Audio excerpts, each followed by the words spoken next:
Hello, my fellow adventurers! This is Mloentje, and welcome back to New World. After a brief, pause on New World, I kind of have to say, because, I had a lot. I'm a gamer, I love different games, and, eventually I became a YouTuber as well, and I kind of like to record different games. I kind of took a hiatus, or a break from New World, I guess you could say, like, I think 4 weeks into the season. And I've been focusing on other games, but there is a huge update coming to New World, and I definitely want to take a look in what actually is coming. So I have a little bit of information before I actually start recording on Wednesday, 2 days from now. So first, let's look at the trailer.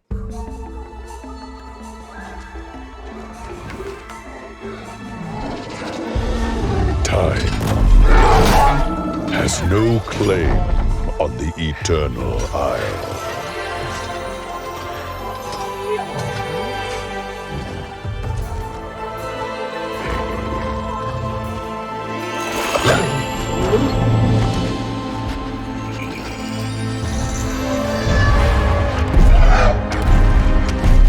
And yet, change will come.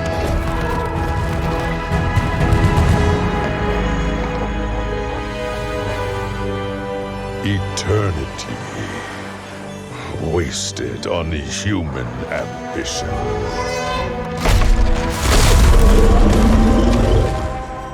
Nature must rise and reign.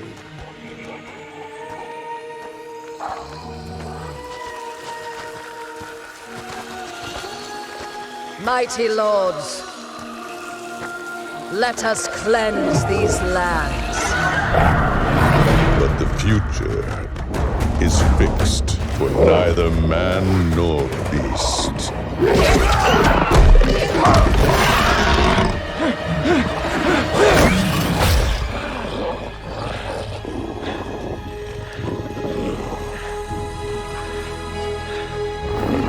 End them.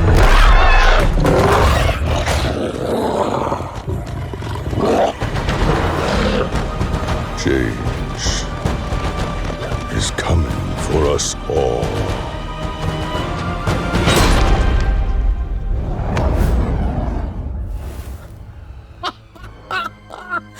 Holy crap, guys. Learn more.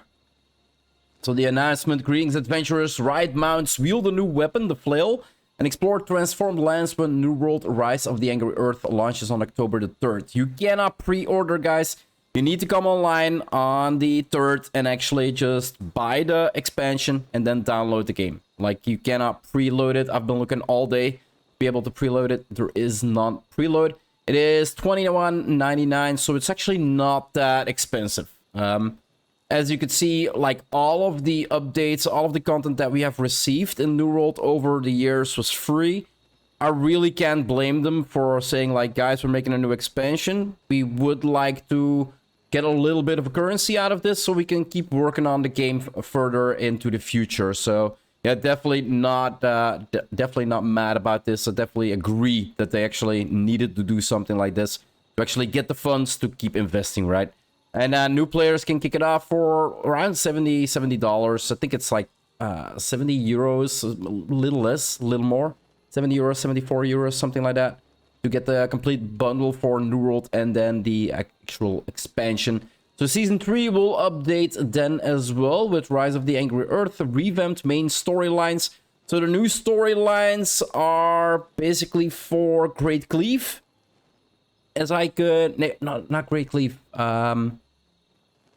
Oh, we'll get to that in a second. I kind of read over it really quickly, but it was like, yeah, no, I'm gonna need to record this while I read over this, because there's just way too much to look at. So, Rise of the Angry Earth, the lush greenery of Elysian Wilds, powerful new combat options, primal beast lords await those brave enough to challenge Artemis. You will need to purchase Rise of the Angry Earth to experience the following updates. So, a new story, new quests, guys, new story, always something I really enjoy.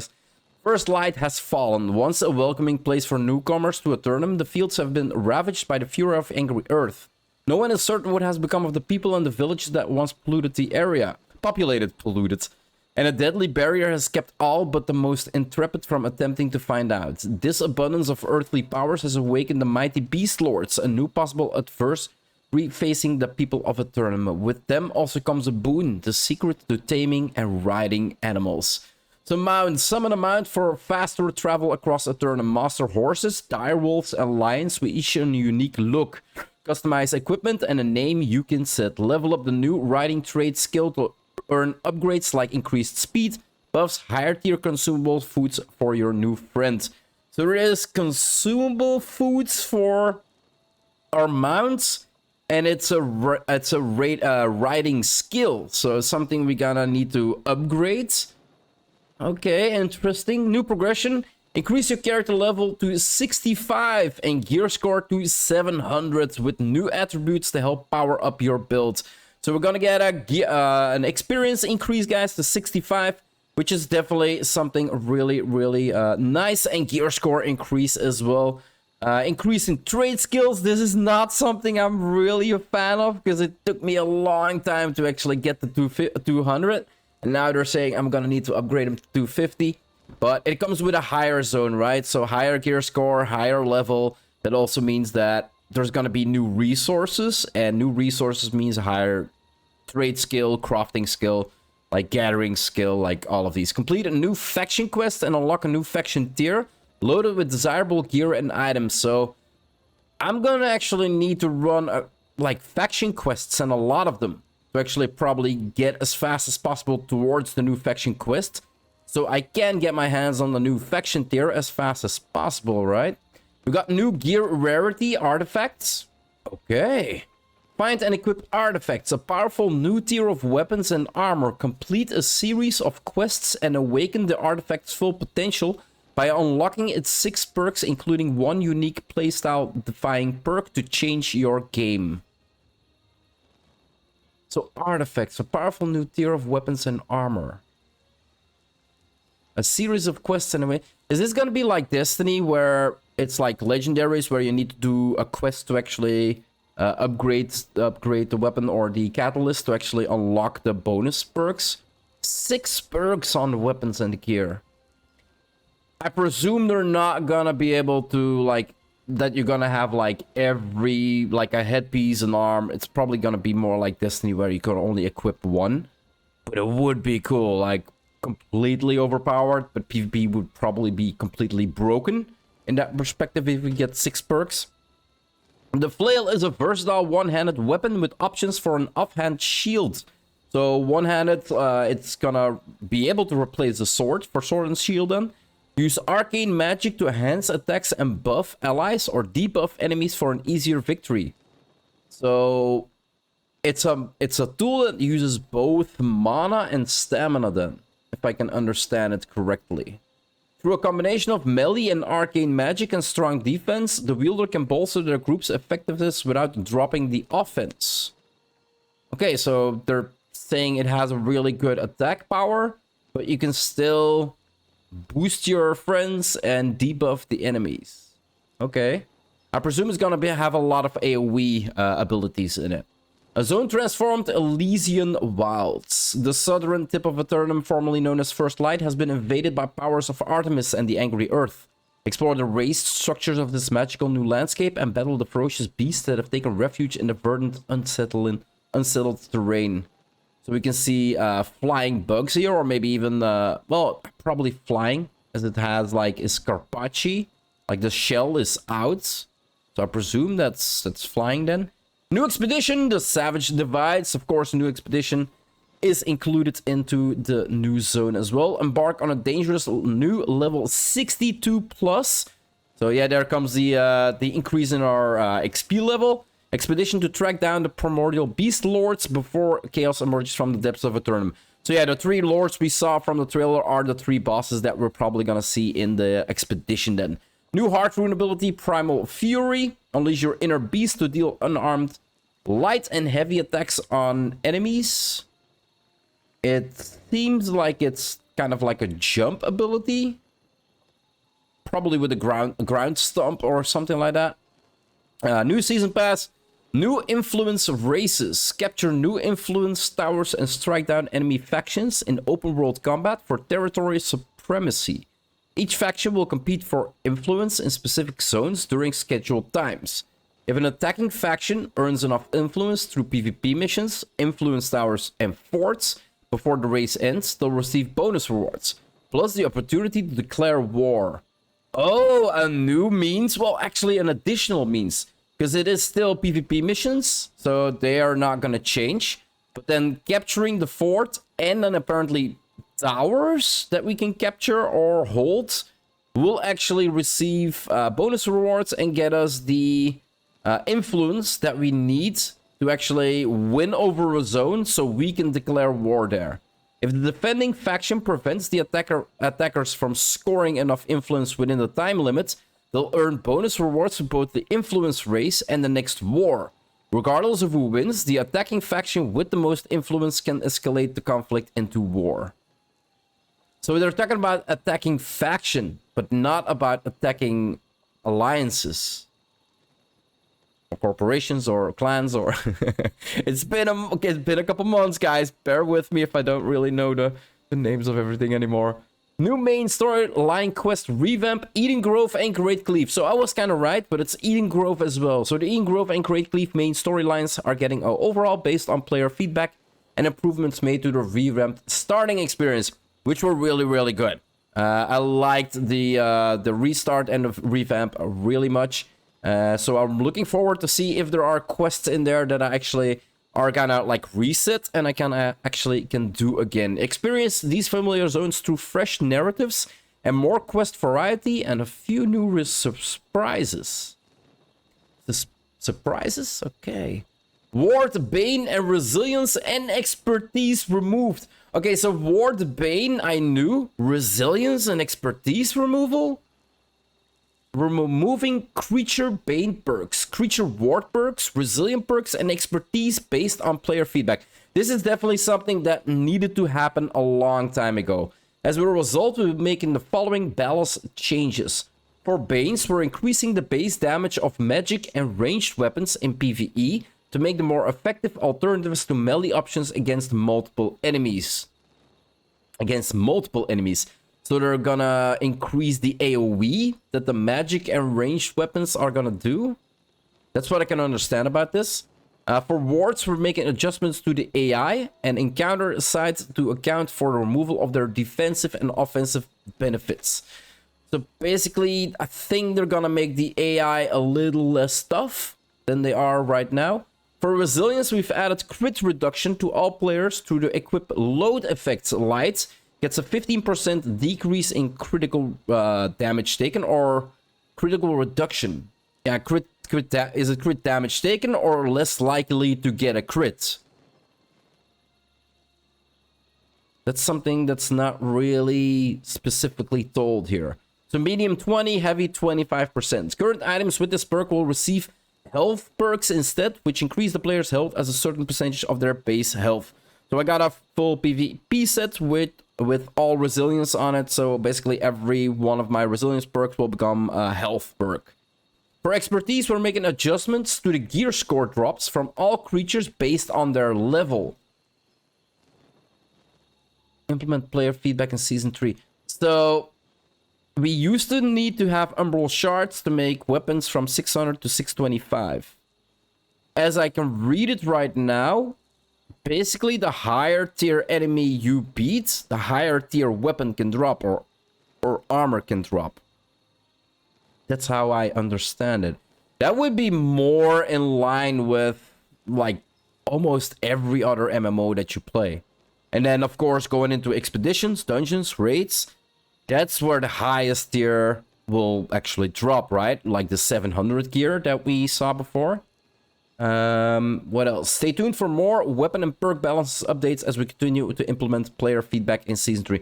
Yeah, it makes sense that they're gonna do like a major overhaul. They are gonna need to rebalance like drop rates for certain items and drop rates for specific items. Events will continue to be free for all players. This season includes the following returning favorites: the Night Vale Hollow, Turkey Tur. All right, hell yes, Turkey, because he's got he's got what I was wondering last year. He's basically got, what is it? A trophy you can place in your house, and that trophy increases your food duration with 25%. And I was wondering if it would drop the next year as well. So you can actually get like a 50% increase in your food duration, meaning you need to buy less food, create less food, and eat more or less food to actually keep your buffs up 24/7. Expansion facts. Can I purchase Rise of the Angry Earth without owning the base game? New World is required to play the expansion. Rise of the Angry Earth is a continuation of the main story quest, featuring some of the game's most difficult challenges yet. Does the Rise of the Angry Earth expansion include the premium reward track? The premium reward track is separately purchased from the expansion and must be bought individually. How does Rise of the Angry Earth expansion work across different characters on the same account? New World Rise of the Angry Earth account-wide and will be accessible to all of your characters regardless of which world they play on. Will Rise of the Angry Earth expansion content be available for limited time like seasonal content? No, the expansion content will remain available regardless of the season, while seasonal content will continue to cycle about every 3 months. So yeah, this is an expansion, guys, meaning that this content is here to stay. It's not going away. You will be able to play it unlimited. It's not like 3 seasons, and then after 3 seasons, we're going to get Old First Light back. That would not make any sense to make players pay for that. No, how will New World Rise of the Angry Earth impact my abilities to join players who do not own the expansion? That is a good question. New World Rise of the Angry Earth, its only way for players to experience the Elysian Wild Zone, Primal Fury Heartrune, the Savage Divide Expedition, the Flail Weapon, Artifact Gear, mounts, progression updates, and revamped mutations.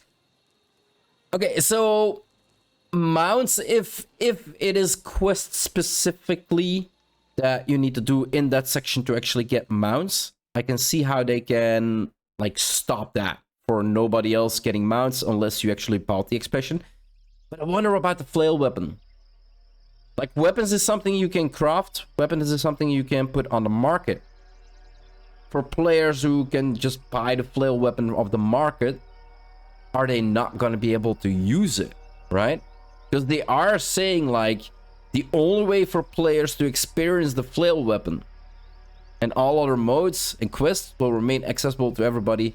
So all other modes, everything we have in the game right now before the expansion, is basically there for everybody always. But you need to have Rise of the Angry Earth for the Flail Weapon, the Expedition, the Heartrune, the Wild Zone, Elysian Wild Zone, Artifact Gear, so the highest tier gear that is gonna drop in the game, and then mounts and progression updates. Okay.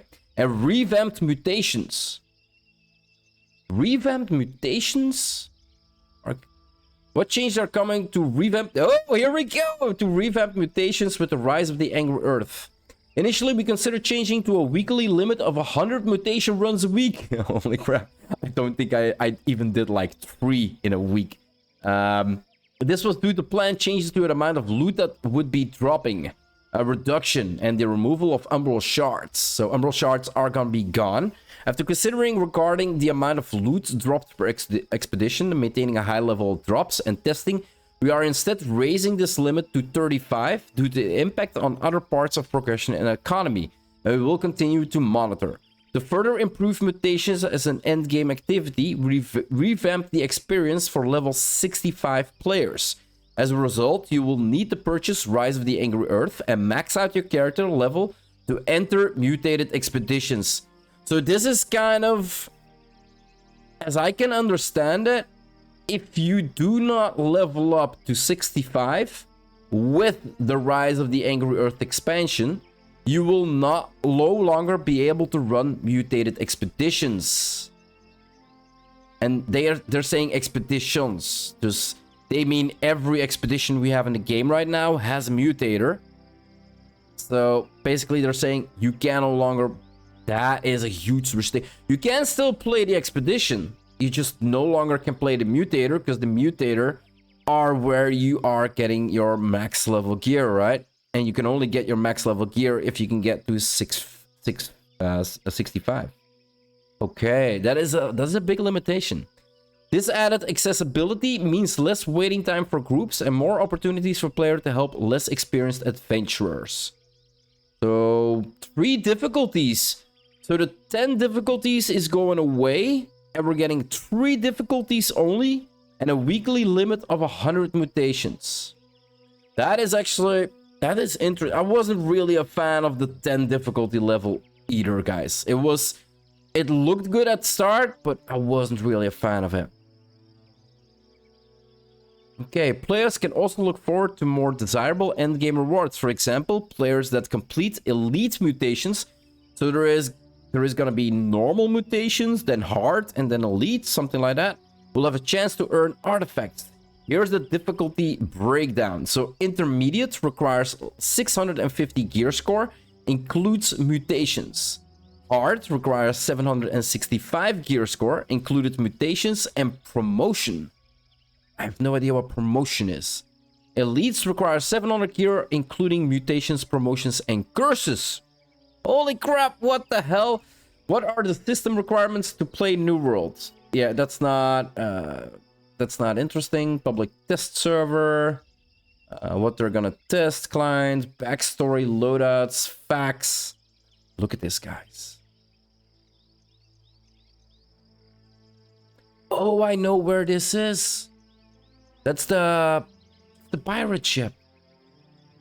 So it's broken down, and the tree actually shows us now like a huge a tree in the background. Holy crap! How do I access PTR? There we go, guys. Like, holy crap. And Siege of Sulfur, which is busy right now. Got a dev update. Season 3. Yeah, this is Lions, Horses, and Direwolves. So they are getting a jump ability. Complete mount quests or feed your mount to gain riding XP. Ah, okay, so here comes feeding your mounts, guys. Level up your riding trait skill. You receive the following rewards as you become a better rider. Rewards. Increase mount speed for all mount types. Okay. Trinket-like items called mount buffs, which can enhance aspects of your mount's locomotion. Mount attachments to visualize, customize your mounts. So accessories basically for your mounts. Okay. Higher tier consumable mount food, a chance to receive a special mount at set levels.